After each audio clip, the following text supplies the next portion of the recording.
Should I really take this as a warning sign? Nah, let's get it. First and foremost, let's talk about this title screen.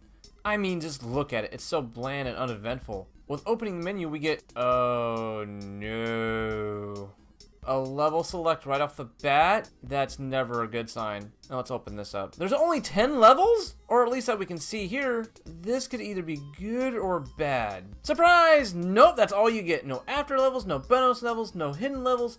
10 of the same repeating process levels, nothing different except for the last level. Speaking of which, what is this process? Well, simple really. You go through each level collecting a green, red, and blue key card and opening 3 different blast doors. Then you face a boss right before you exit the level. That's it. The only level that's different is the last one. You collect the same key cards and you only open 1 blast door.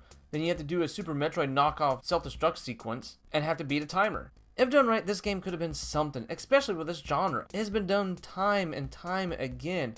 All the Metroid games, all the Castlevania games, all the multiple indie titles, and of course Shovel Knight. But yet, somehow, this game feels like I bought it from little Timmy down the street, who made it using an old video game program from the 90s. Even the controls feels like something a kid would program. Only using the analog stick to go back and forth and the D-pad for everything else? The hell! Now let's talk about the one thing that takes away a lot from this game. The cheat menu. And all the usual suspects are here. God mode, all guns fully upgraded, infinite ammo, big head mode, Bigfoot mode? And of course, with this being usable within the first few minutes, that means you're gonna use it. And of course, I did, and oh boy did I need it. Cause let's talk about the hit indication. When I play something on the GameCube, I use my Wavebird controllers, which means they have no rumble in them. So if they want to indicate that you're getting hit by making the controller shake, I'm out of luck, and I'm not able to get notified. I died multiple times out of nowhere. There is no screen or character indication that you get hit. You just have to be eagle-eyed on that health bar and watch it go down until you die. Which after I enabled God mode, I really didn't. In fact, one of those cheats were enabled, the game got a little fun. Not a lot, mind you, but a little. But with each level only clocking in around 30 to 45 minutes, mostly because of bad map design and bad item layout, you can tell they weren't really thinking when all the hidden areas are already indicated on the map, with maybe a few shortcuts being hidden. But even then, in other games, when you find a shortcut, it's marked on the map so you can use it again. Here?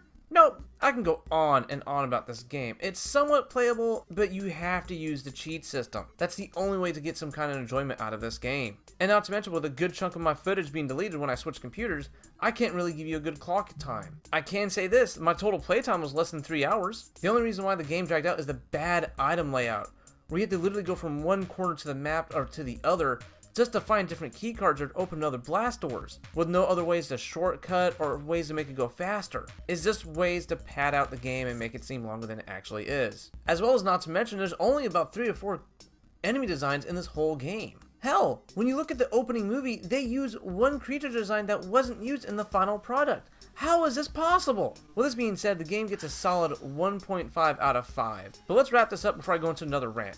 In between the lazy design of everything, the early access to the cheat menu, saving only in between levels, meaning that you have to beat one to save your progress, this game is another one in the bin that is worth the money I spent on it. With the average asking price going around $4, it definitely feels like I spent that much. My full recommendation on this is to completely pass on it. Don't even pick it up. In between the cheat menu and the short levels, I would actually recommend Pimp My Ride over this. But even then, I'd rather give my money to little Timmy down the street and said the game wasn't terrible, compared to, wait, who made this? Terminal Velocity did? You mean the same guys who made that great Ghostbusters game from the last generation of consoles made this game? Well, at least I learned something from little Timmy. Anyway guys, I'll catch you next time. Until then, I'm gone. I'm Ghost. I'm out of here. And I'll see you guys next week.